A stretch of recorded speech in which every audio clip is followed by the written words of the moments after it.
शिमूल floor में कई बड़े घर खाली हैं। उनमें से एक दिग्पतिया के राजाओं का घर है।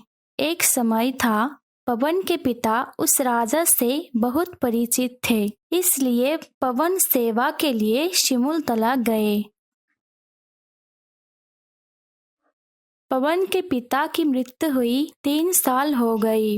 उन्होंने पवन की माँ को एक पत्र दिया था, इसलिए वो उस पत्र को महल में ले गए। वहाँ एक माली रहता है। माली ने कहा, आप कौन है? पवन ने अपने हाथ में पत्र माली दादा को दिया। माली ने पत्र देखा और कहा, ठीक है, तुम जाओ बाबू, लेकिन दूसरी मंजिल पर साउथ साइड पर रूम नंबर 302 में मत जाना। वो घर बहुत ही खराब है। ठीक है माली काका।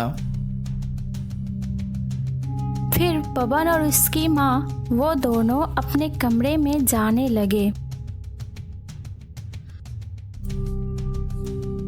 जैसे ही वो अपने कमरे के सामने गए, पवन को साउथ साइड का कमरा दिखाई दिया। उसने थोड़ी देर तक उस कमरा को देखता रहा। फिर वह बिना सोचे समझे अंदर चला गया।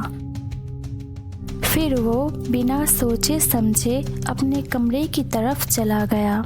एक लंबी यात्रा के बाद पवन और उसकी माँ का शरीर बहुत थक गया था, इसलिए वो दोनों बिना देर किए सो गए। लेकिन पवन के मन में एक सवाल रह गया। उस रात उसे नींद नहीं आई और सोचने लगा माली चाचा की बातें। घर खराब कैसे हो सकता है?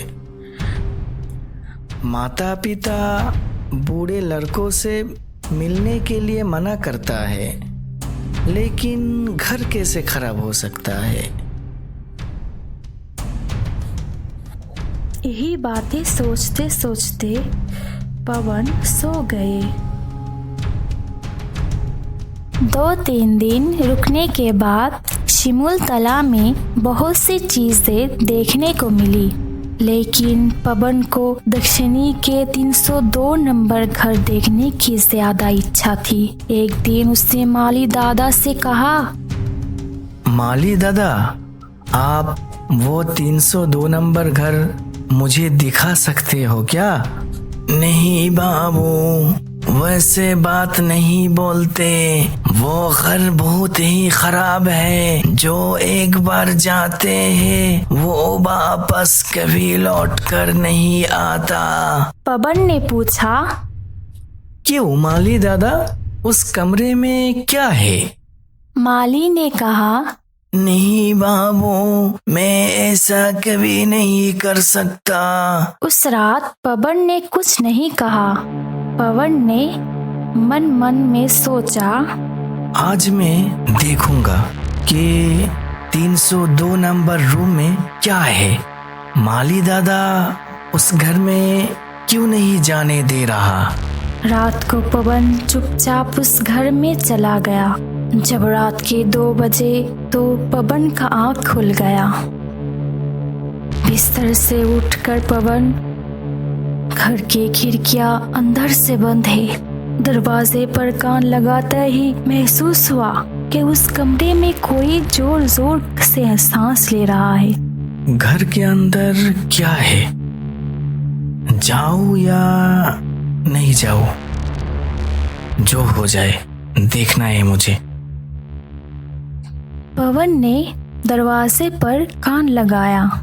दरवाजे पर कान लगाते ही उसे महसूस हुआ कि उस कमरे में कोई जोर जोर से सांस ले रही है।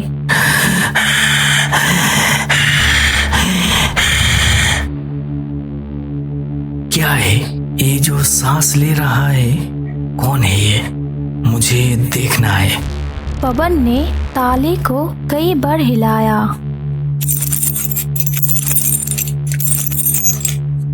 कमरे में गुनगुनाहट की आवाज आने लगी।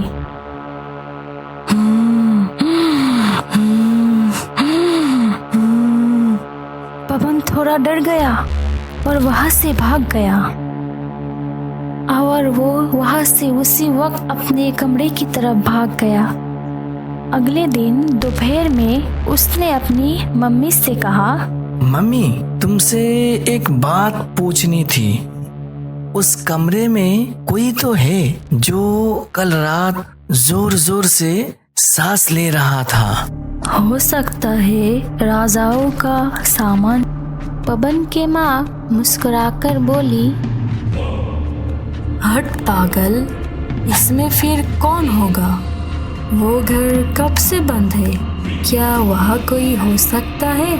ठीक है मम्मी, छोड़ दो। उस दिन रात पवन की माँ को नींद आ गई, लेकिन पवन को नींद नहीं आई। पवन के मन में बहुत उत्सुक था। उस कमरे के बारे में सोचने लगी कि आखिर उस कमरे में क्या है जो माली दादा मुझे जाने नहीं दे रहा है। चाहे कुछ भी हो जाए, आज मैं जाकर देखूंगा उस कमरे में क्या है। फिर पवन धीरे धीरे 302 नंबर कमरे की ओर जाने लगा। कमरे के सामने जाकर उसने कुछ देर सोचा, क्या करूं, जाऊं या नहीं जाऊं? माली दादा इस कमरे के अंदर जाने के लिए मुझे बहुत ही बार मना किया है। जाना ठीक होगा?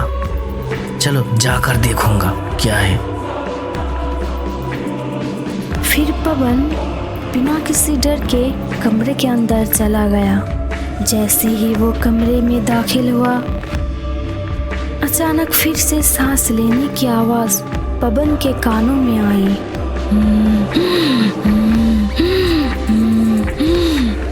पवन बहुत ही घबरा गया। डरे हुए पवन को अपने पीछे से सांसों की आवाज आती हुई महसूस हुई।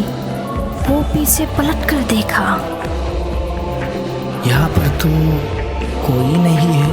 पवन को वहाँ पर कोई नजर नहीं आया। तभी पवन पलटकर सामने देखने लगा।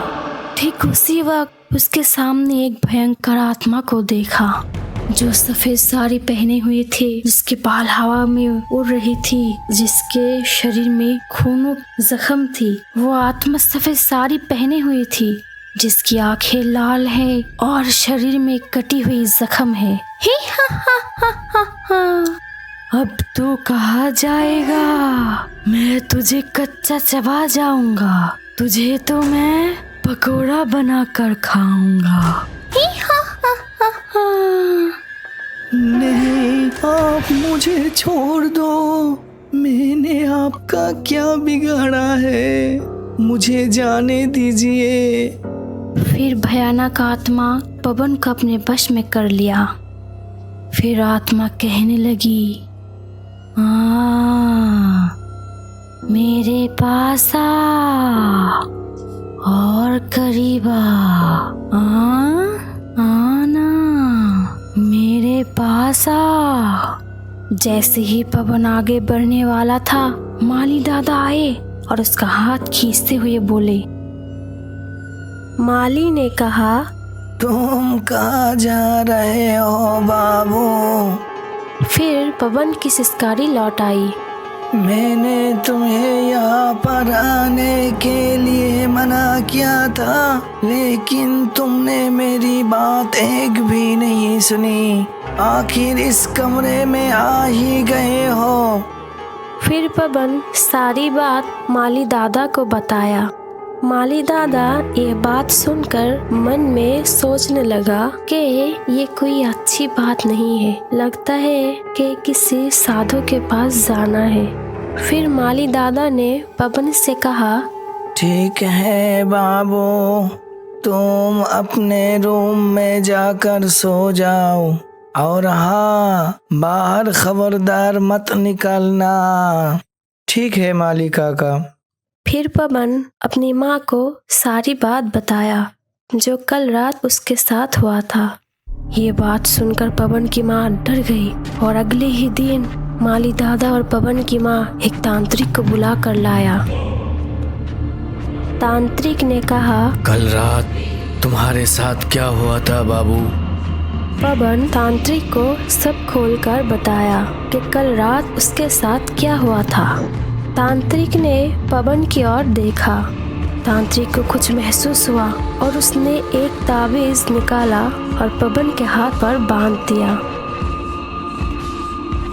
ताबीज को बांधकर तांत्रिक ने कहा, तुम दोबारा उस घर में मत जाना, क्योंकि दोबारा जाने से तुम्हें बहुत नुकसान हो सकता है। फिर तांत्रिक चले गए। उन लोगों ने उस दिन और कुछ नहीं सोचा, लेकिन ये कोई नहीं जानता कि पवन उस आत्मा के वश में है। तो फिर आखिर पवन के साथ क्या होगा? सभी लोग सो गए। रात के लगभग 2 बज रहे थे। ठीक मध्य रात्रि में पवन का आँख खुल गया। पवन अकेला उस दक्षिणी के 302 नंबर घर की तरफ जाने लगा। उस कमरे में जाते ही पूरा कमरा ठहाके से गूंज उठा। तुम आखिर यहाँ आ ही गए हो। यहाँ आओ ना। पवन आहिस्ता आहिस्ता उस भयंकर आत्मा की तरफ बढ़ने लगा। पवन के जाने से उस भयंकर आत्मा खुशी के मारे झूम उठा। फिर वो आत्मा पवन के गले में हाथ देने ही वाला था, लेकिन वो अपना हाथ उस पर नहीं रख सका। वो भयंकर आत्मा कहने लगा, क्या हो रहा है ये मेरे साथ?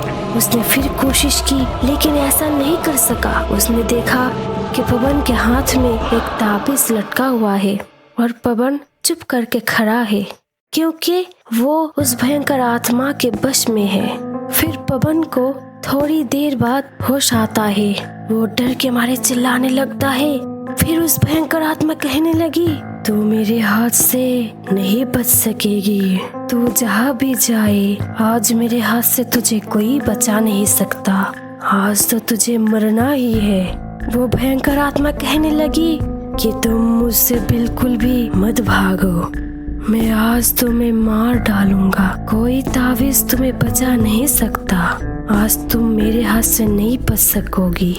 पवन डर के मारे बहुत जोर से चिल्लाने लगा। आत्मा फिर से पवन के गला पकड़ लगी कि अचानक वो तांत्रिक कहाँ से आ गया। तांत्रिक के आते ही पवन तांत्रिक की ओर भागा और तांत्रिक के पीछे छुप गया। तांत्रिक ने कहा, हे बालक, तुम डरो मत, मैं आ गई हूँ।